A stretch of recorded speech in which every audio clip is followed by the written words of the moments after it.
you've got a question, the voices of resin are here. Oh, PlastChicks. PlastChicks is an SB sponsored podcast. Hey, Lynzie, how's it going? Oh, it is just a lovely fall day over here. I love that. Love that for you. It's I don't know, I don't usually go outside anymore, but I have something that a few things today that I'm really excited to show you. Here's one. Pants. I'm actually wearing real pants today. I'm so proud of you. Thank you so much. Thank you so much. So like I'm wearing leggings. Full disclosure. Okay. So unlike Lynzie, I don't have to go into the plant. I've been working remotely, and if you follow me on Instagram, you know that I like to get dressed up every day. But the past couple months might not always include pants. Might be some athletic shorts, athleisure shorts. You know what? That works just as well. And I'm actually working from home today, which is why I went the leggings route. So I'm not mad about my choices. I support it. I have some other fun things that I semi have prepared. But maybe we should first of all introduce ourselves. I'm Mercedes Landazuri. I'm with Techmours PM. I'm counselor for Color and Appearance Division. And I am Lynzie Nebel. I am the Vice President of Membership Engagement for the Executive Board, and I work as a plastics engineer for Tech Tank in Erie, Pennsylvania. And I love your hair color, by the way. We're both finally redheads again. Yeah, I just wanted to be on the redhead team. Felt a little feisty. Awesome. We have a monthly podcast. It's released the first Friday of every month, sponsored by SPE. It's not always women, even though it's called PlastChicks. Contrary to popular belief. Get that question a lot. Look at our resume. It's got lots of people. But I've heard that it is one of the most popular plastics podcasts on the interwebs. That is not we're competing with a lot. How many must there be? You know what? I'm gonna take the title. I'm just gonna take it and be excited. Take it. We've surpassed 3,000 downloads, so that's pretty cool. That is actually really cool. So like I said, before we introduce our guests, I do have a few fun things that I wanted to show you today. And I don't remember what they were. Oh yes, okay. So I'm really sad that we couldn't meet in person for RETEC. Many of you know I'm on the board for RETEC. I was part of the planning committee, and it's one of my favorite events of the year, including personal events, right? Like I just love RETEC, and I want to give a special shout out to a couple of my friends that I really miss that I usually see at RETEC. Adam on the West Coast, and then Emily out in North Carolina. So I miss you guys a lot. I hope you're doing well. And then my show and tell. Okay, so This, you probably can't see it very well, but. No, but I'll take your word for it. This was a speaker gift from Antec, the Color and Appearance session. It's Antec in Detroit. So it's from the Henry Ford. And it says you can have any color. It's black on black. And it says you can have any color you want as long as it's black. So I love it. And you know what? I actually, when I got dressed this morning, I was like, is black and white too, like, am I just stepping outside the lines, or am I stepping directly into the lines? Yeah, they're really important colors. That's the way I see it. and then the other thing that I wanted to show, my last little show, I was gonna wear a badge too. I forgot. You almost just swear on our podcast. I almost just swore on our podcast. It's okay. They can beep it when we actually release it a couple months from now. But this was my room key from RETEC 2019, Rockin' Color in Cleveland. You can see the logo there. We have actually one more show and tell thing. I know I'm being a little bit crazy, but I love RETEC and I'm missing everyone so much. But I have nothing to show and tell. I would have brought something. Well, you came to RETEC in South Carolina and then you ditched us before it actually started. Do you remember? I did, yes, because my flight left. So we typically have a unique logo for every location. That was last year. So if you serve on the board or if you participate in the planning committee, you usually get one of these little guys. So I was on my first planning committee last year, so that's my only one. But if you go and see somebody like Brian West, he has, I don't know, maybe 15, 20 of those guys. Dedicated just to these. And I think that ends my show and tell. That's a bummer. I kind of enjoyed this session. We should do this more often. Yeah, well, I mean, I'm really excited that RETEC's happening in general. If you haven't registered, you still have time to run or walk the 5K fun run that we have every year, so you can participate virtually. Yeah, I'll get on that right away. Yeah. Well, since I guess I'll just introduce our guest then. Oh my gosh. Well, okay.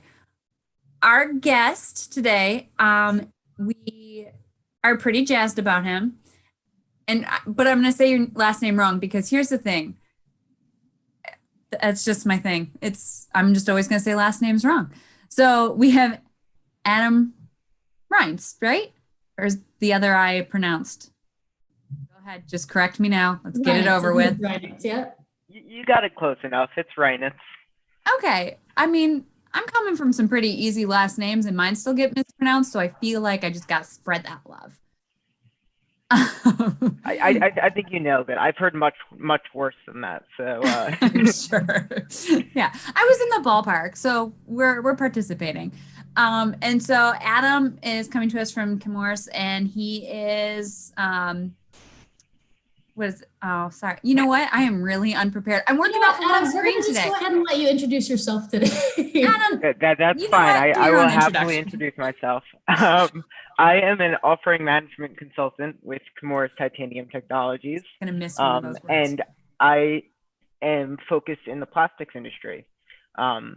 So my Chemours works with TiO2 primarily in terms of what I'm interested in.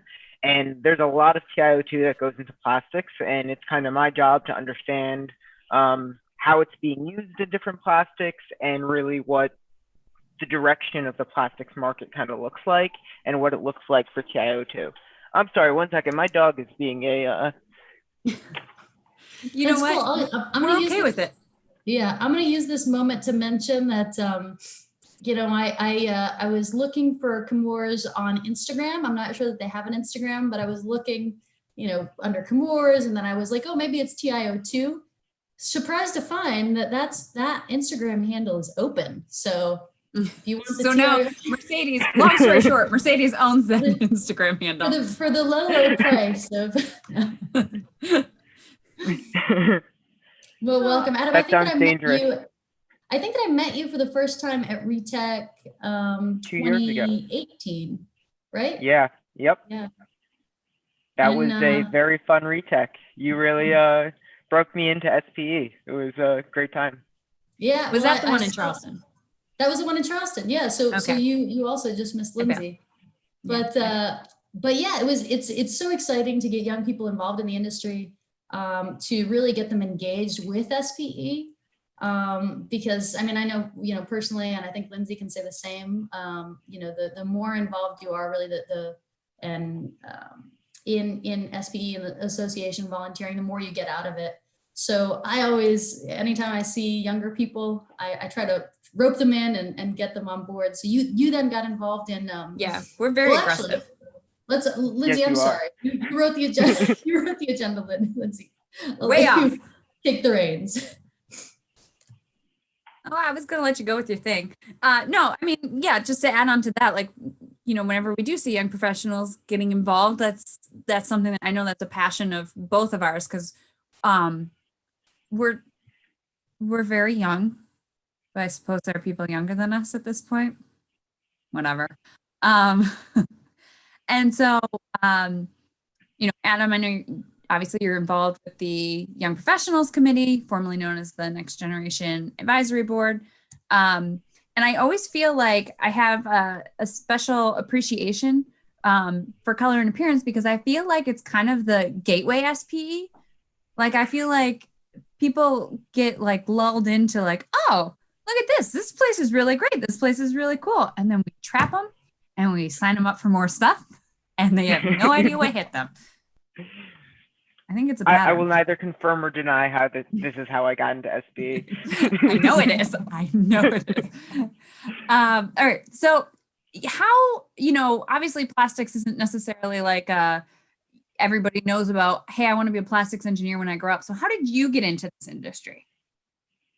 Yeah, so my interest in polymer science that ultimately brought me into SBE really had nothing to do with polymers at all originally, as you kind of framed out there.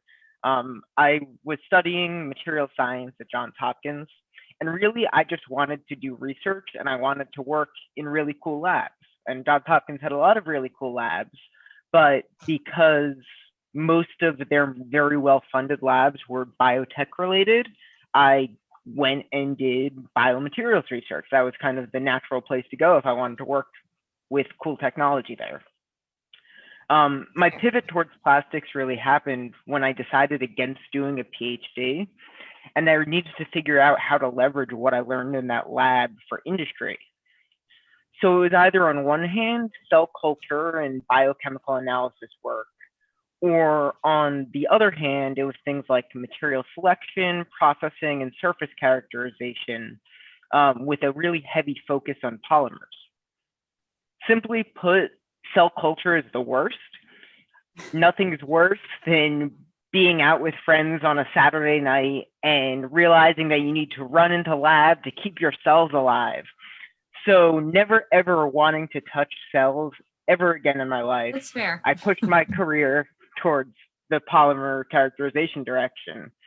And it really just so happened that my skills from biotech really overlapped a lot with this work that DuPont Displays was doing with regards to solution processing organic LEDs to make flexible displays and things like that. And so with this thin polymer processing as a connecting thread, my career jumped from biotech into electronics. And this work with DuPont Displays was super, super interesting. It's probably like the most cutting edge work I've ever done and maybe ever will do, which is actually why, speaking of that work, I'm super excited that I saw in the SPE's Polymer and Electronics Conference, one of the technical fellows that I was working with, just to plug your conference coming up, one of the technical fellows that I was working with there, October 1st, yeah, will actually be presenting there on some of the flexible displays technology that they've been developing there. But so that was kind of my transition from where I really built my interest into polymers. And then I jumped over into Chemours really because I wanted to expand beyond the research lab. I'd spent my entire career in the research lab and I wanted to grow into the wider plastics industry. And so now with Chemours Titanium Technologies, where I still am today, I get to be in more of a customer-facing role that allows me to learn about new polymer application and really challenges me to understand polymer properties and what the needs are of the end users of plastics and how that should impact the products that we're ultimately bringing to the market. Yeah, I love it. And I think it's ironic too that you say that, you know, with the biotech, with the cell world, you didn't want to have to be out with friends and then run back to the lab in the middle of the night. When you, and this is one of my favorite things about you, we can be out at like 1 a.m. at a bar and you're like deep in conversation, talking hardcore work with like another engineer, like working out. So it's funny. Yeah, but he doesn't have to leave. He could stay at the bar. That is the key. Exactly. I don't mind talking about science at the bar as long as I don't have to go into the lab from the bar. Yeah, and I'm sure it's probably frowned upon to bring the bar to the lab. So, yes, smart choice, I think so. Depends what kind of lab. Depends what kind of lab.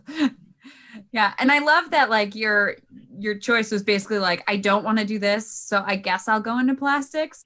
And like that's kind of, I feel like a lot of people's stories is like, you know, my original like first plastics class in high school, it was like, I don't want to take this. I think it was like a home ec class. So I was like, I'll take this. And that got me into plastics. And like, I feel like there's so many stories where people aren't like, yes, I want to be in plastics.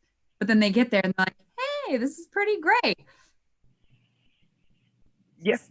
I would agree with that. It was pretty great. And especially with just like, in terms of being a young person in plastics, it just, there's definitely a lot of growth opportunity within this field. I mean, there's kind of a vacuum forming in this industry, and it's exciting to kind of see the opportunities that are being created from that vacuum.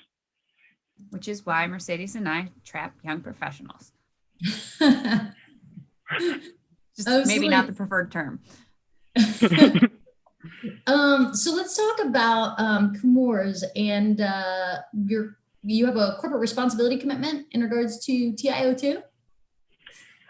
Yeah, so Chemours really, I mean, in 2018, they launched this corporate responsibility commitment, and it's not just with regards to TiO2, it's really with regards to all their product lines. It just so happens that I personally get to see it very closely to how it's impacting the way that we're bringing new TiO2 offerings to the market, and how we're maybe taking new looks at our existing TiO2 markets.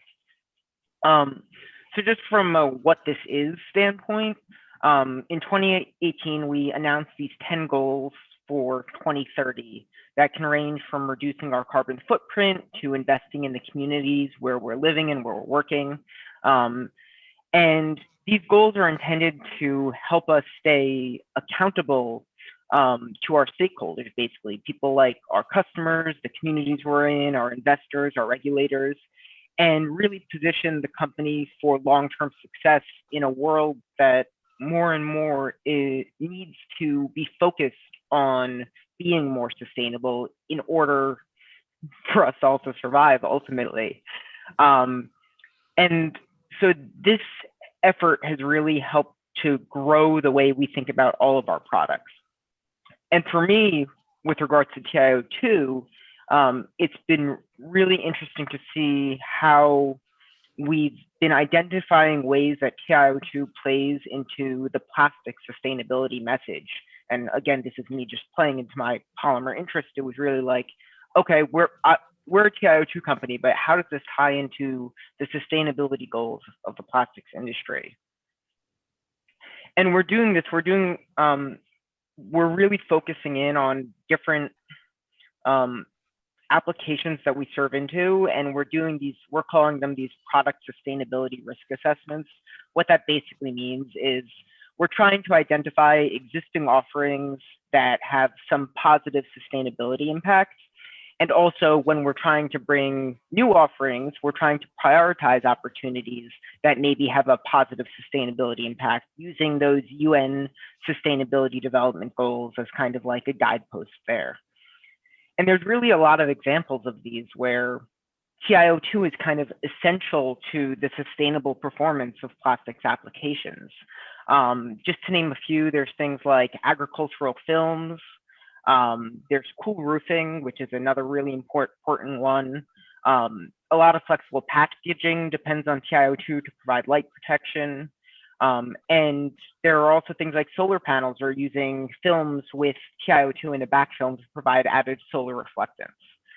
So there's a lot of these applications that have a lot of important sustainability impacts on the future of our world in a lot of different industries, and trying to make sure both internally within Chemours and that our stakeholders recognize that these are important areas to play in, and we are trying to prioritize those areas because we recognize they're important for their sustainability impact. Absolutely. You know, we see a lot of these end users, especially in, consumer products, making these pledges to get to X% PCR by 2025 or 2030. So it's wonderful to see suppliers doing that, getting on that train too. Mm-hmm. Yeah. And also, go ahead, Lynzie. We're all over. Do you feel like, I know you're trying to, get these out there for your stakeholders and have your stakeholders kind of, recognize and see that you are a big player in the sustainability and like the commitment and all that. Do you find that like do you find a lot of not necessarily public, but the people down the line, how do you educate them about, when they say, you guys aren't doing enough for sustainability, and you're like, we are, You just don't understand what our stuff is doing for you.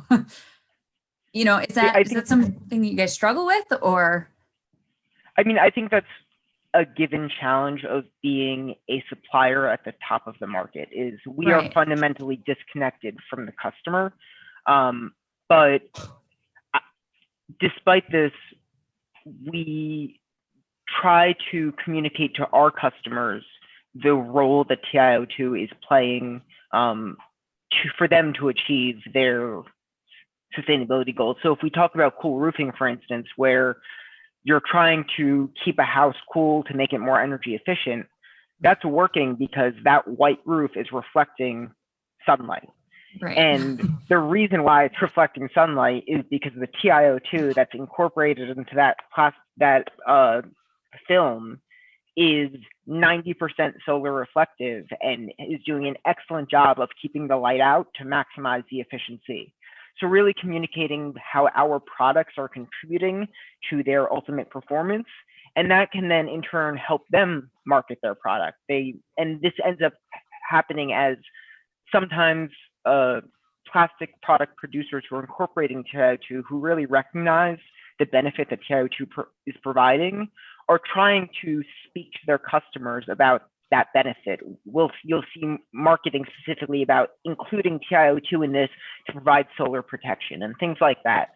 So it's kind of secondhand, but we try to achieve that connection in that way. We have a question from the audience, if you're game. Mark Vincent from Chroma. Hi, Adam. I'm always fascinated by the two TiO2 manufacturing processes and their differences.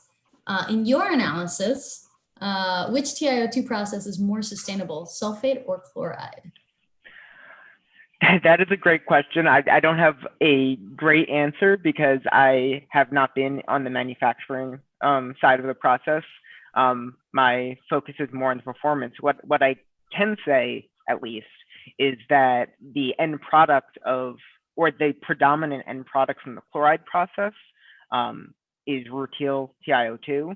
The sulfate process can produce both rutile or anatase TiO2, depending on the way that you process it.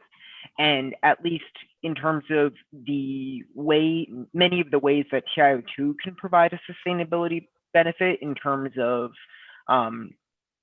providing solar reflection, providing UV absorption to provide protection of like food packaging from UV degradation, things like that. Rutile TiO2 is much more effective than anatase TiO2. So simply the fact that the primary product from the chloride process is this rutile TiO2 that provides those performance benefits, at least from an offering standpoint, I think the end product has more of a sustainability benefit. Yeah, I feel like, so much of the time when you're talking sustainability and triple bottom line, you have to take it from a holistic approach. It can't just be about the manufacturing process. I mean, if plastic bags, right? You can absolutely 100% say that the manufacturing process for making a plastic bag is much more sustainable than for making a paper bag, right? But then you have to continue the analysis, right? The life cycle analysis. Not to get off topic here, but just looking at the manufacturing process, what would be the goal if you're not looking at the whole, the gestalt? I think I might have frozen here. Lynzie, it's not ideal. I'm good. Okay. Well, we may have lost our guest. Always great.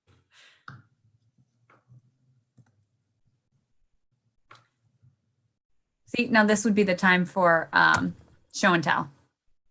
Okay, yeah, I was just so excited about RETEC. You got way ahead of yourself, and now we don't have Adam. We don't have show and tell. I brought nothing. Are we back? There we go. Okay. Or just I froze on you apparently. Oh, wonderful. I'm terrified of what you said, but oh, good, thanks.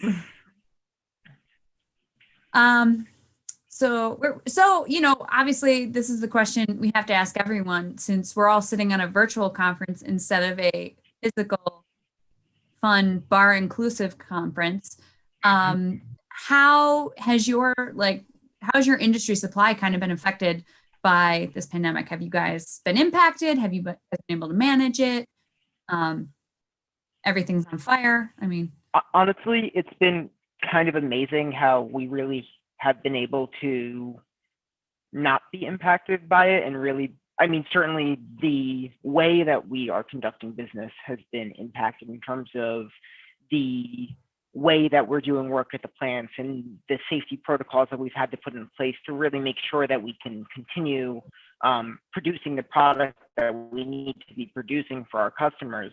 But really, throughout the whole pandemic and throughout the recent crazy hurricane season, and we've really just been consistently been able to maintain our supply and really have had zero hiccups from a production standpoint. And that's been really great to see and encouraging to see that our plants have been able to adapt so well to just what the new normal is and the safety protocols that they need to have in place at the plant to protect themselves. And really, we've had no uptick in safety incidents as a result of any of this. And we've had no disruption of supply, which is really something that we pride ourselves on from a standpoint of delivering to the customers what they need to get. And it's been really reassuring to see that we always claim to be able to consistently deliver supply to our customers no matter what happens. But this was really like a test of that. And to see that we were able to deliver on it was, as someone who has to interact with customers and tell them like we have the supply reliability, to now be able to use this as a backing point for that has been a nice bonus to or like a silver lining. Bonus is the wrong word. A silver lining is probably the way I would frame it. So you're customer facing, correct? Yes, sometimes. So how many, now with the current pandemic, how many hours a day would you say you spend on video calls? Or is it mostly just regular calls? I would say it's more regular calls than video calls. I think from my experience in these customer interactions, there's more who just would prefer not to be on a video than want to be on a video. But I think that really depends on the nature of your relationship with the who you're talking to. And it's probably been a maybe 70-30 split with without versus with video. Yeah, I feel like in the beginning, everybody was like, all right, let's use our cameras, let's pretend we're real. And then it's like a couple months in, it's like, guys, I haven't showered in days. Let's keep this video free. Let's just all call it what it is. Don't make me put on makeup. Thank you. Well, it's funny, like you see, so, I try to attend as many design events a year as I can, and looking at like trends. There's this big trend to create togetherness. And if you look at Microsoft Teams, or if you look at, say, for example, CAD RETEC's, our SPE CAD 1, I think, is the Instagram handle for SPE Color and Appearance Division. Which is owned also by you. Yes, but you can see Microsoft Teams has incorporated a feature called Together Mode. So if you go, instead of just gallery mode or something within Teams, you can look and see everybody sitting together in auditorium seating. And it really encourages people to turn on their cameras. It's just super like, realistic. Yeah, so actually on our last CAD RETEC planning call, I made everybody turn on their camera so we could do a together mode picture. Nice. I'm gonna have to give that a try. I haven't tried together mode in Teams yet. It'll bring joy to your team. Or pain, either way. It'll bring something. Yeah. So if you're able to share with us, what are some of the new exciting projects you're working on with Chemours? Yeah, so I guess keeping with the sustainability theme of really what I've been talking about so far, I guess what's been exciting me most has been projects that are really leveraging off of the whole responsibility commitment and driving us towards a sustainability future. And I think we have two examples of things that are both ongoing and have recently been accomplished that really reflect this. In terms of recently been accomplished, we actually just had one of our grades of TiO2 became the first grade of TiO2 to be certified as harmless within a composting process. And this is really important in terms of use in biodegradable polymer applications where you expect to be composting, whether it's a package, whether it's just whatever the product is, you expect this to be degrading and the end product to be going back into the environment. So we did testing to basically validate that this TiO2 is safe to be returning back into the environment. And I think that's just a great example of really preparing for a future where we are going to have sustainability as the core to the plastics industry, and there's going to be more consideration of what makes a plastic sustainable. And I'm sure one of those solutions is going to be biodegradable plastics. Another one that I think is really cool is this project that we're working on in Europe right now with, I believe it's, I might get this wrong and I'm going to have someone internally correct me on this, but I think it's with the Belgian government and a few companies in Belgium, but I might be having that country wrong. But in any case, it's this project called, yep, exactly. It's this project called Remove to Reclaim. And the goal of this project is to try to better understand the role TiO2 is having in the recycling of plastics. And really, right now, we know there are some challenges of recycling plastics with TiO2, particularly in those like sink float separators. TiO2 adds weight because it has a high bulk density. It adds weight to the plastic, which could influence the separation, and you could not necessarily sort your polymers the way that you want to have them sorted because TiO2 is present. So really the goal of this project is to be able to detect TiO2 in plastics, which should be doable. It interacts with light really well. So being able to detect it should be doable. Then being able to sort out plastics that contain TiO2. And then this is really from a TiO2 producer standpoint, it gets really cool is then we're going to try to figure out how we can actually extract the TiO2 back out, both so the polymer can be reused as a recyclate, and we could then return the TiO2, hopefully we'll have to, when we get to that point, return the TiO2 to our process so that we can then recycle the TiO2 itself as well to make our own process a little bit more sustainable. And then the end of this being that we will both have a more sustainable TiO2 process, and then also you'll still be getting a cleaner recyclate out of the end of this process. So I think that's a really cool project that we're working on. Yeah, that is really cool. It's always nice to see those efforts to, maybe go back and not do necessarily the easiest thing, but to put in the effort and show the commitment to sustainability and forward thinking and all that good stuff. All that good stuff. Which I'm sure it's classified as that officially. Mm-hmm. Yep. Yeah, those sound pretty great. Do we want to move on to our fun quiz? I'm super excited for this. Well, it might not be that fun, but whatever. It's too late. Okay. So I see that you're working from home. Mm-hmm. Nice that wall from the young professionals meetings.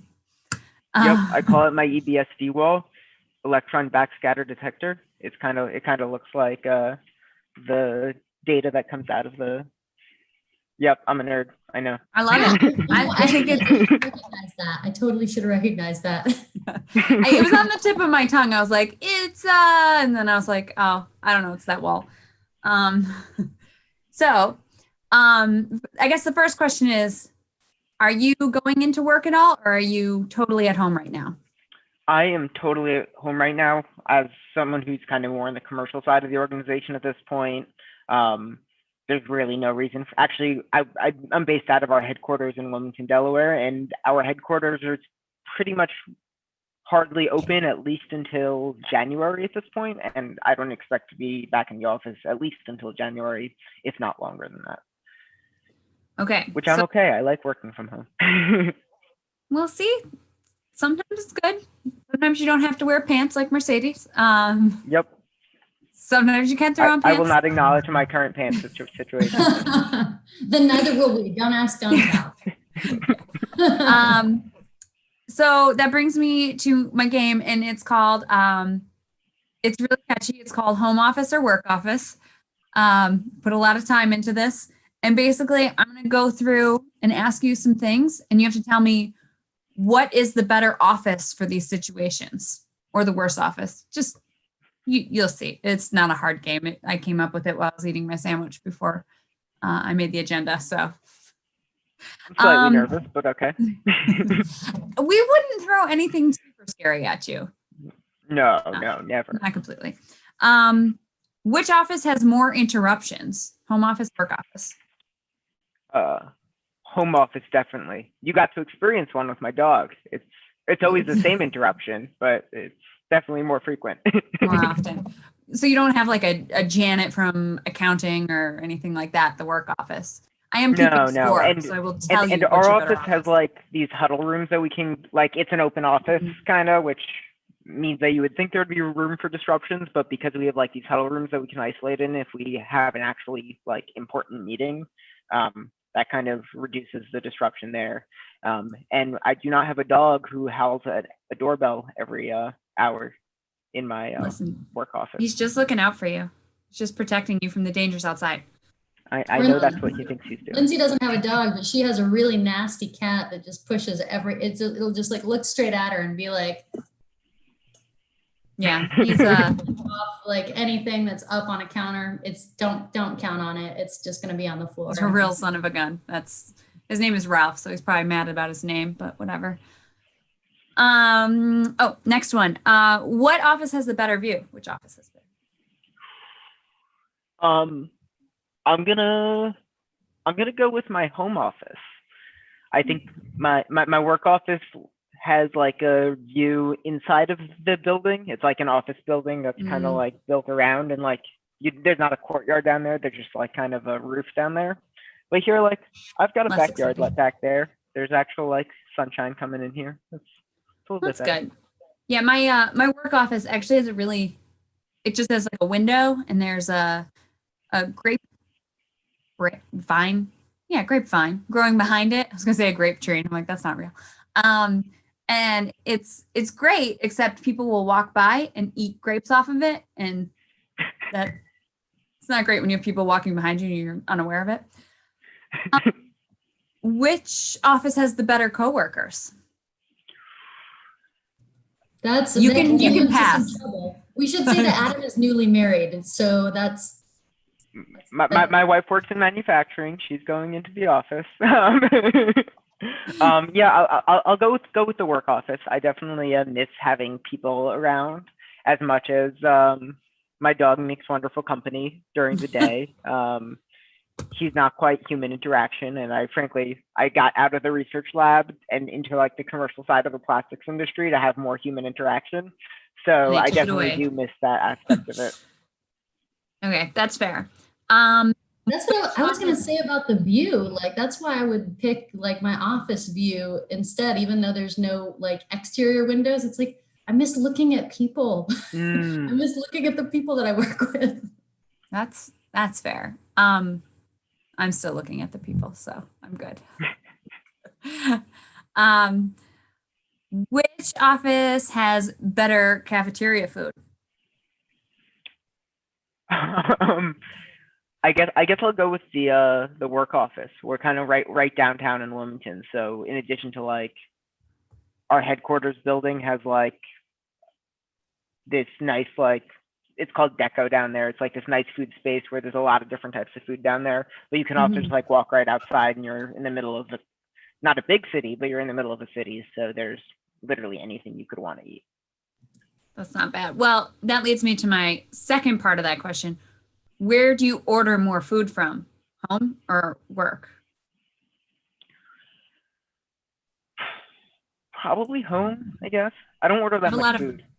I have a lot of food-based questions. Yeah. Yeah, Well, this was written while hungry. we love cooking here, so that's been like the plus for us. So that's kind of the push. Is like I would eat out more there, I suppose, Mhm. but I don't really miss that much because I got some really good home cooking going on over here. So Very nice. Very nice. Yeah, I just fix myself up some cereal when I'm at home, so I don't know that I'm quite at that level.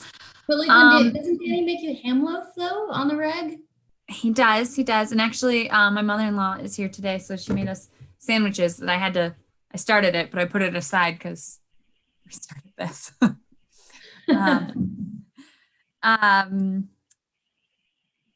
Which office has the better desk setup? yeah, that's got to be work.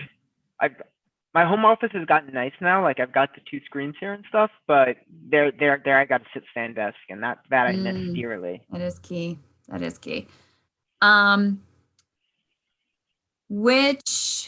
Let's see. Which office do you take more walks in? Oh, definitely home office, because again, the dog whines for his walks. Dog. As you can see, the dog is like a defining feature of my home office, both in sometimes good, sometimes bad ways. All right. Last one is which office gives you the better end of the day routine? Like I know when I'm at home, I don't really have a hard stop for my end of the day. But when I'm at work, I also come home, basically take off any pants I have and lay on the couch until my children force me to take care of them. So it's a toss up for me.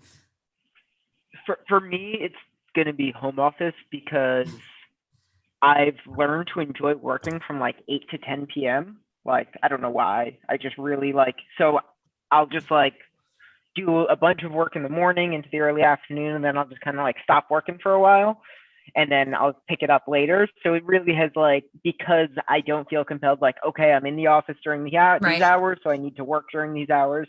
I can really just work whenever I'm feeling productive, which means hey, it's a beautiful afternoon. I don't need to be sitting at my desk right now. I'll just sit at my desk later. So I really like that so it's less, it definitely has blurred that line a little bit. It's not like I leave work and I don't touch work again until tomorrow, which was probably the case when I was going into the office. But I think it's been a net benefit for me. It also helps that I had a 40-minute commute that I don't have to do anymore. But wow. So what would you do on your commute that you're not doing now? Podcasts. What's that? Listen to podcasts. That's what I would have been doing. And now it's you're behind. My wife's been loving it. I've just been getting chores done. I've been an extra hour and a half of my day. She was joking yesterday that it's been 3 months since she's had to fold a piece of laundry, because it's just I have an extra hour and a half in my day, basically. That is good use of that time, I will say. It helps that I can't sit still. Just for the record, your home office is so important.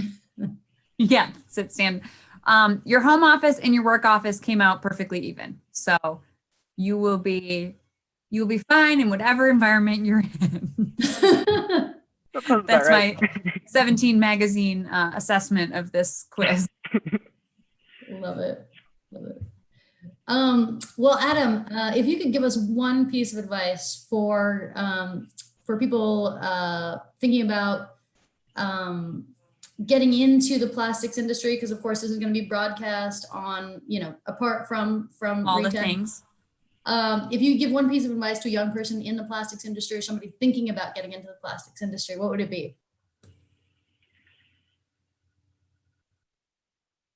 I guess it's kind of to keep an open mind about what plastics can mean, and that especially now that in my current role, I have really a high level view of the plastics industry. There's a lot of super cool applications for polymers, and you can really do whatever you want within the scope of the plastics industry. And you shouldn't feel regardless of what your first job in the industry is or what work you're doing in college with related to plastics, don't need to be necessarily limited to some narrow field within plastics, particularly because most companies within the plastics industry have a need for young talent. So if you're interested in polymers and you have a little bit of experience relevant to the plastics industry, that's probably enough to get you in a lot of doors within this industry. So kind of keep your mind open, figure out what interests you, and just go out and try and get it. And you probably can. And really networking at things like Antec or RETEC or places like that is probably a great way to really go ahead and get it, because there you really get to meet the people who can make it happen. Or get trapped by people like me or Mercedes. Or like me, get trapped by Mercedes and Lynzie. It was the best kind of trapping ever. I'm not complaining, just stating facts. Well, Adam Reinitz, thank you so much for joining us today. Really a joy to see you and to have you on the podcast. And, thank you so much for having me. Hopefully we'll see you live at Antec and or live RETEC next year. Fingers crossed, yeah. Thanks, Adam. Thank you, guys. If you've got a question, the voices of resin are here. Oh, PlastChicks.